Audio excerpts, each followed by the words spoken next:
tarde a todos. Eu queria agradecer o convite para estar aqui hoje, né? É muito interessante conhecer pessoas de outras áreas.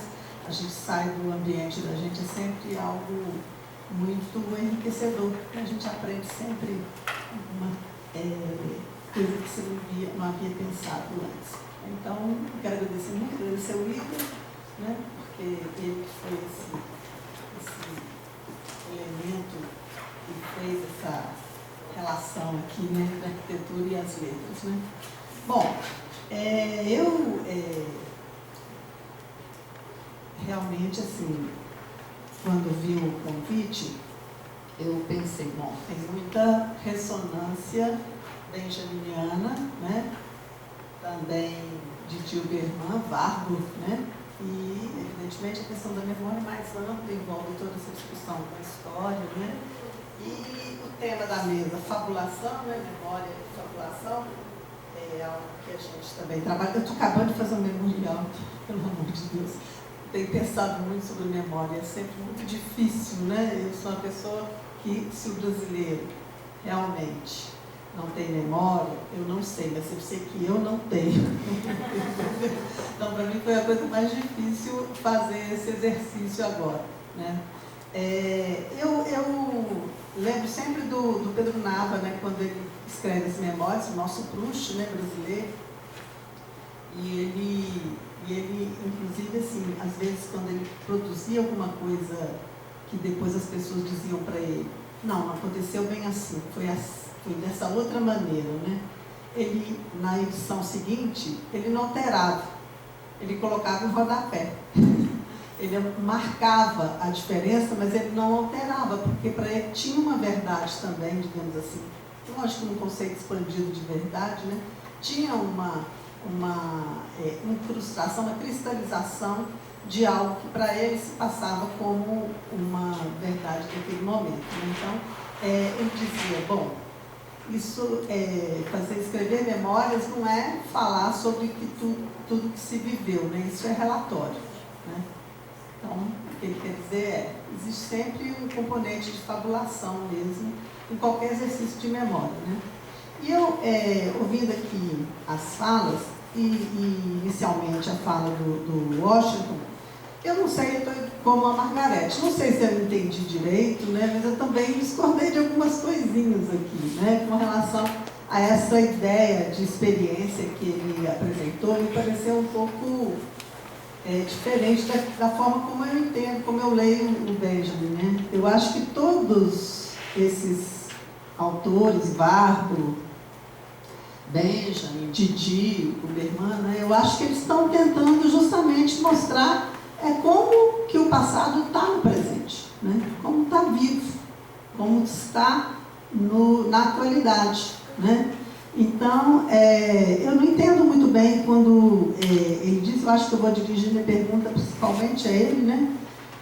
Quando ele diz que quer dizer, o sujeito da experiência é o sujeito que consegue relatar, descrever a experiência que viveu sem fabulação, né? Quer dizer, eu acho que o Benjamin não está pensando propriamente dessa forma, né? Quer dizer, a experiência seria justamente a forma, um tempo posterior, né?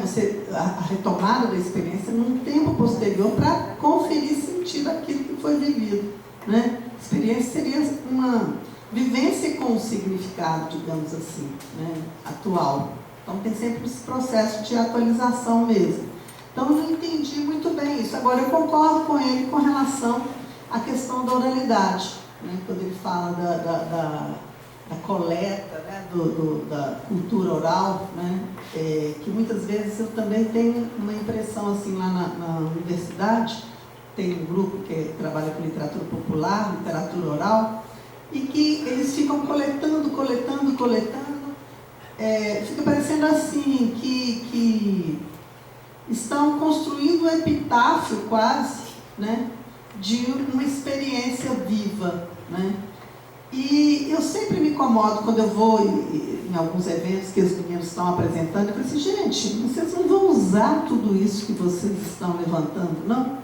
Porque senão fica morto mesmo, né? Quer dizer, só vai ser interessante, só vai ser realmente uma memória se estiver vivo. Não adianta você colocar tudo isso como um crítico antiquário, né? Que fica juntando tudo, juntando aquele monumento, aquele mundo de informações que são simplesmente preservadas, patrimonializadas, mas que não são usadas, né? Então eu acho que assim, quando eu falo com elas assim, vocês têm que interpretar como se fosse qualquer texto.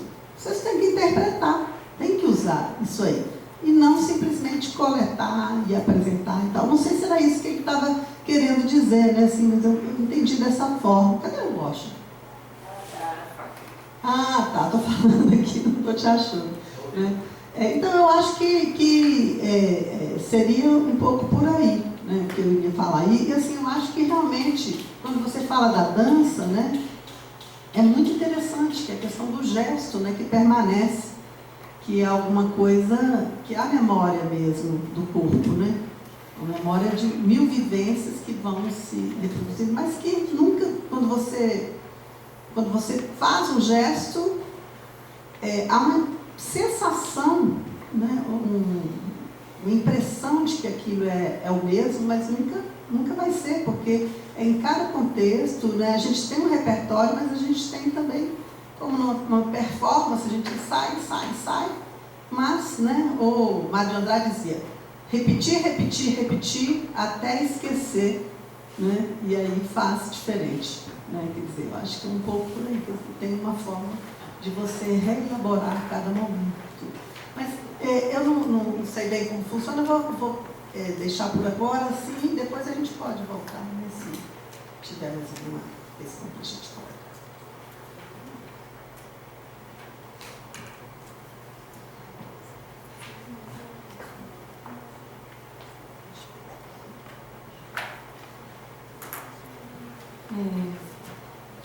Boa tarde, eu também queria agradecer o convite para estar aqui.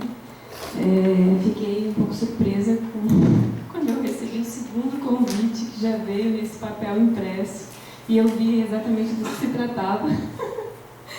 Eu imaginei que fosse ser assim, um seminário entre nós, quando eu vi que tinham esses temas com essa envergadura toda, eu fiquei um pouco assustada.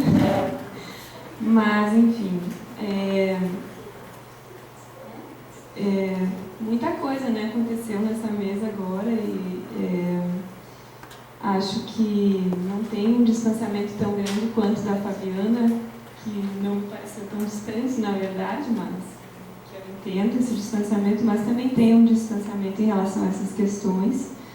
Elas vêm para mim de outro lugar, né? Eu sou formada eu sou psicóloga e estou aqui num deslocamento, assim, então, de fato, não são talvez as mesmas questões de memória que eu costumava discutir, né?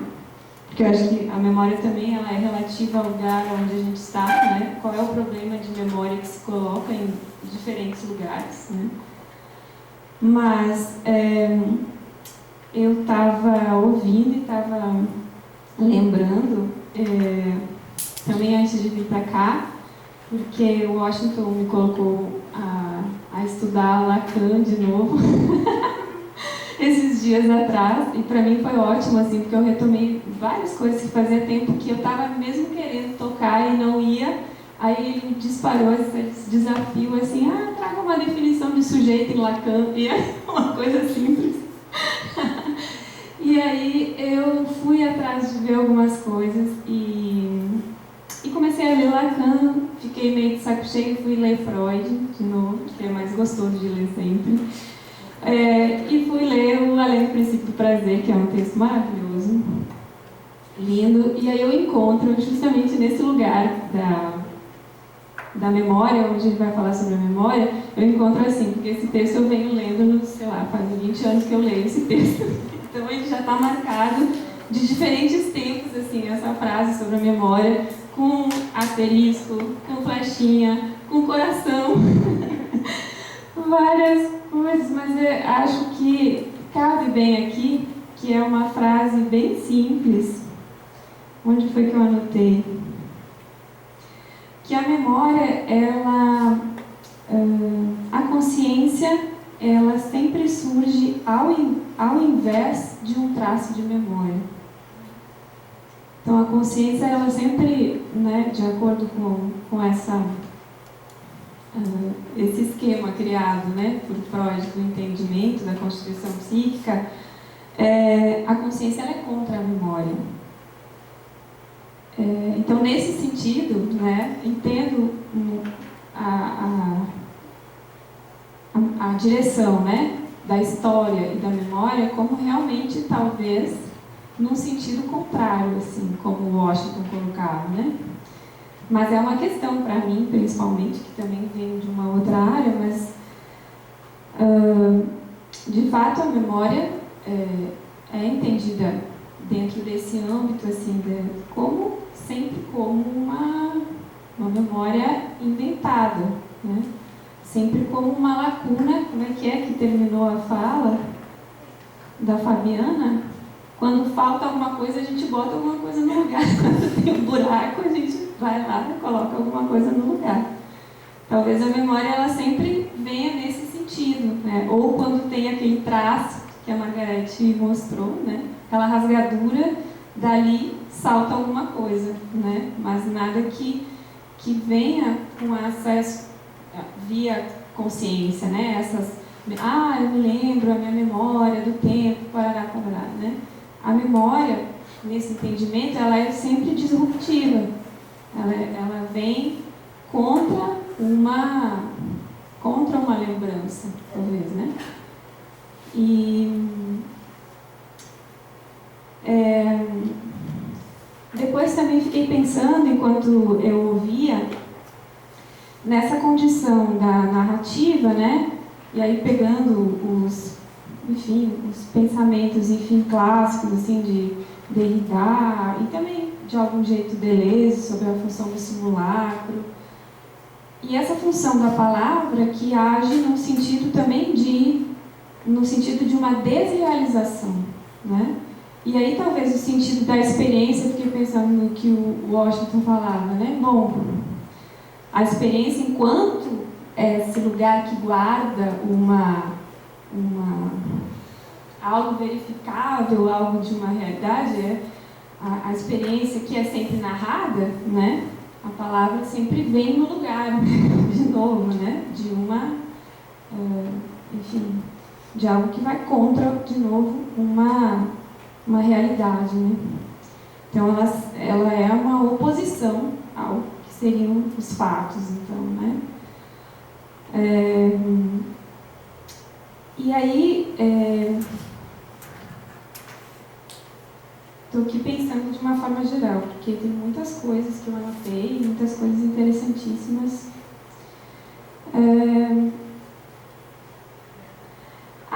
Quando Margarete fala, lá pelas tantas, que, né, ela estava pensando nisso, pensar como mover-se, como narrar o movimento.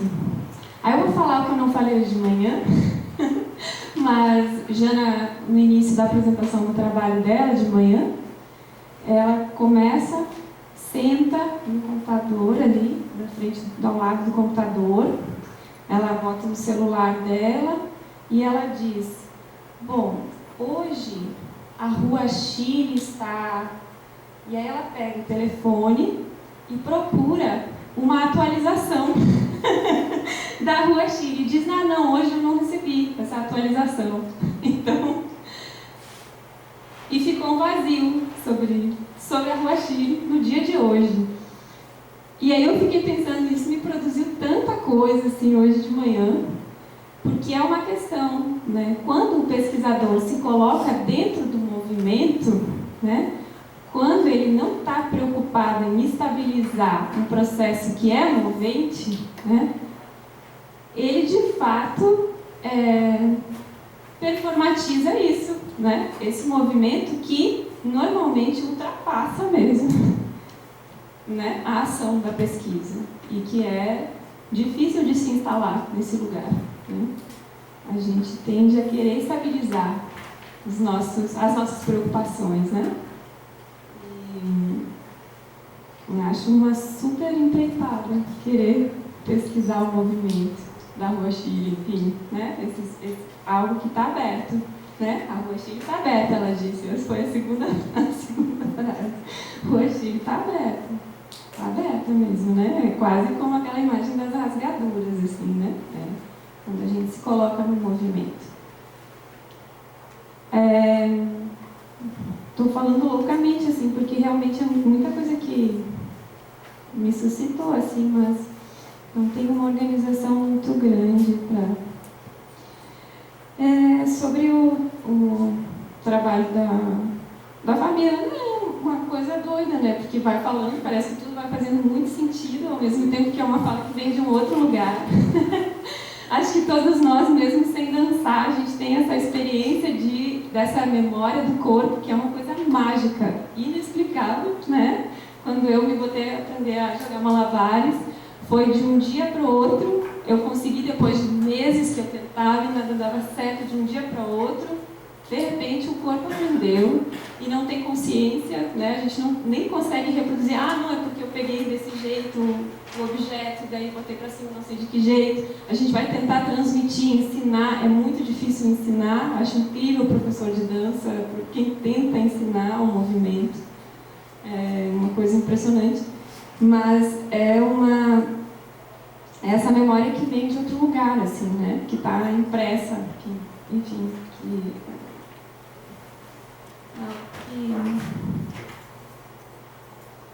que é do gesto, né? E como que a gente trabalha com isso também, pensando nessa coisa de trabalhar com o movimento, né? De que maneira talvez a gente consiga trazer essa impressão da gestualidade, né?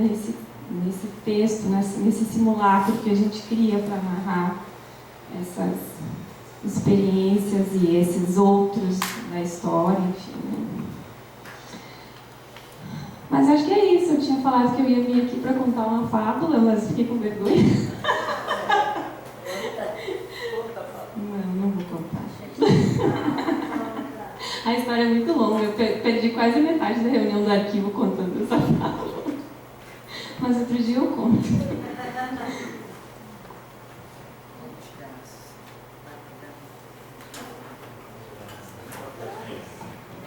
Boa tarde, obrigada pelo convite. Faccio reativação de todos os brigadas de novo. Acho que eu não vou tocar de verdade as coisas ditas, mas ver o que eles, as coisas ditas pelos três, me ativaram como questionamento ou sujeitos de pensamento. Então, acho que eles me ativaram três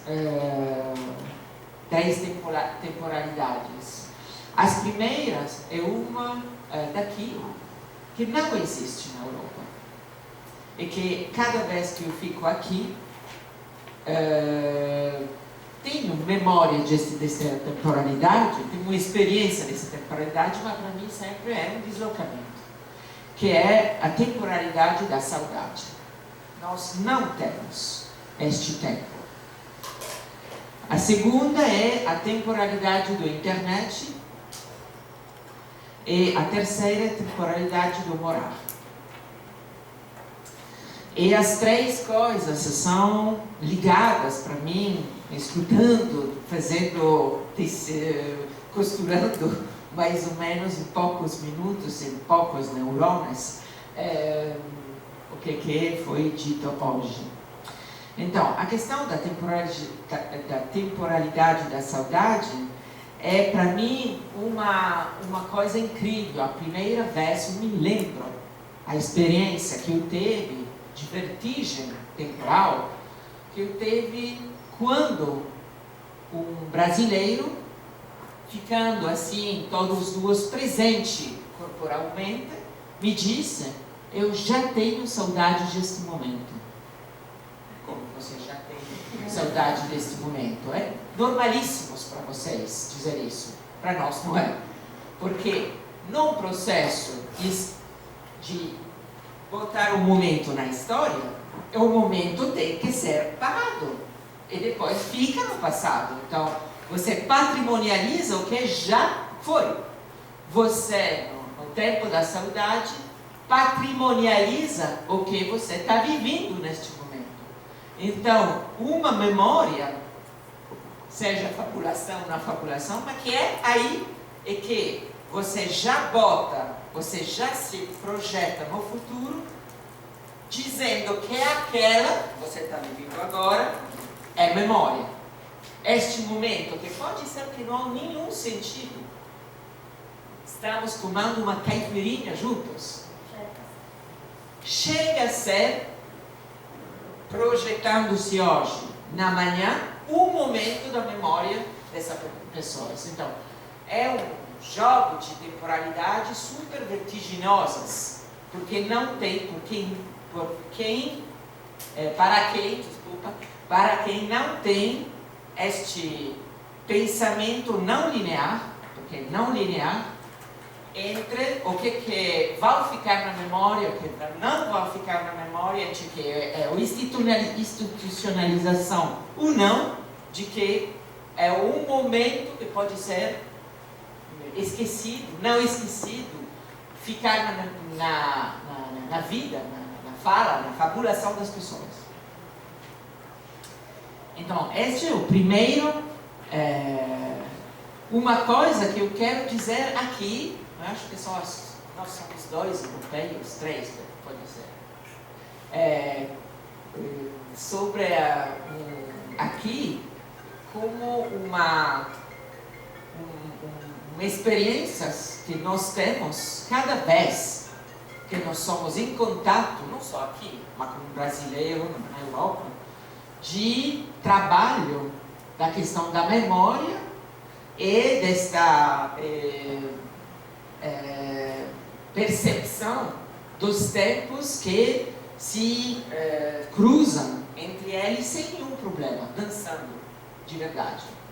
E esse há a ver também com uma relação que vocês, que não sou eu, que vocês podem ter com a questão da memória mesmo, da questão da patrimonialização, neste feito de poder dizer que uma coisa que nós estamos fazendo é já uma coisa que nós vamos se lembrar depois. Então, esse é o primeiro. A segunda é uma coisa que e aí faço um passo de lado sobre a questão de culturas, porque nós temos todos qualquer coisa além das nossas culturas diferentes que nós compartilhamos, quase estudos, ele não, quase estudos, não, ele também, que é o que vocês disseram de Janaína hoje de manhã, a questão de atualização de um rapporto com um lugar, um grande arquivo, que não segue o tempo linear do arquivo, mas onde você tem que se nadar dentro e compreender o que é passado, presente, escrito há poucos minutos, há 4 anos atrás, mas tudo aparece no mesmo momento, que é a internet. Então, a maneira de trabalhar a memória sobre a internet, a maneira de ver a questão da fabulação da internet, que também são fake news, não sei o quê, é interessante. Porque nós temos um rapporto com a internet onde nós esquecemos também a maneira de que nós temos na nossa vida analógica de ter uma percepção do passado, uma percepção de o que é qualquer coisa que nós botamos na memória ou não. Na internet parece, tem tudo, não tem tudo na realidade, mas na internet parece que nada se esquece. Então, se você fez uma besteira, na internet sempre, a besteira é a primeira coisa que surge. Então, não pode ser, é uma coisa onde o esquecimento ou é a coisa mais importante ou é a coisa impossível. Então, tem esse paradoxo na internet entre o esquecimento e a memória, que é super interessante, porque você é super frustrado quando na internet a coisa que você fez não sai na primeira página, olha, me esqueceram, ou a tela não está traçando, não está traçando um caderninho das memórias coletivas mundial, que eu fiz isso. Mas no mesmo momento, a besteira que você fez há 16 anos é a primeira. Então não esquece nada esquecido, tudo esquecido. E a questão do cotidiano, do tudo que acontece hoje, nós estamos aqui hoje, mas amanhã já é super esquecido nas telas, já tem um monte de coisas. Então, este monte de dados que são os impossíveis a trabalhar. Enfim, a questão do tempo do morar, que escutando a Fabiana, que eu gostei muito da fala dela,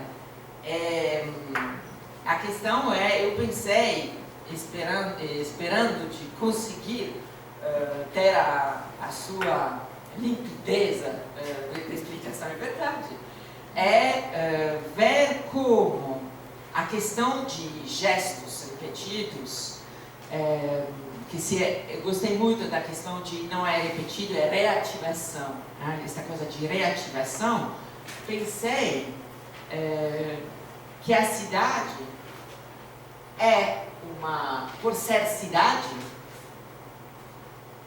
e não ser conjuntos de arquiteturas, a cidade, por ser cidade, é uma reativação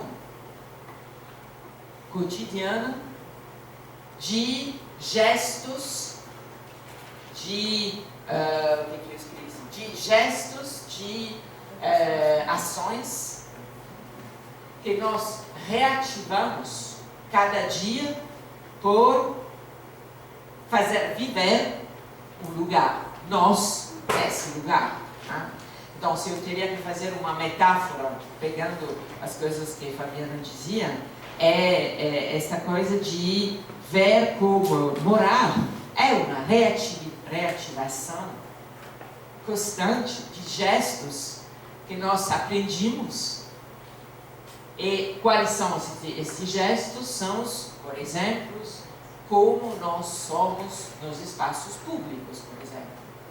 E coisa interessante é ver que nestes arquivo que eu tenho de gestos, e que eu aprendi na minha vida, quando eu fico aqui, o gesto que eu tenho como eu fico no espaço público aqui não são os mesmos. E eu conheço os códigos, a maneira de reativar corporalmente, mesmo a questão da língua é uma questão corporal, estes gestos. Então, a questão é ver como todas estas coisas que se aprendem, que parecem naturais, que não são construções cada vez, em realidade reativam cada vez o que nós chamamos de cidade. Se nós chamamos alguma coisa de cidade, não é porque é um conjunto. E as relações entre memória e fabulação, eu acho que o papel da fabulação é aquele que nós, não sei como se diz, é inversão.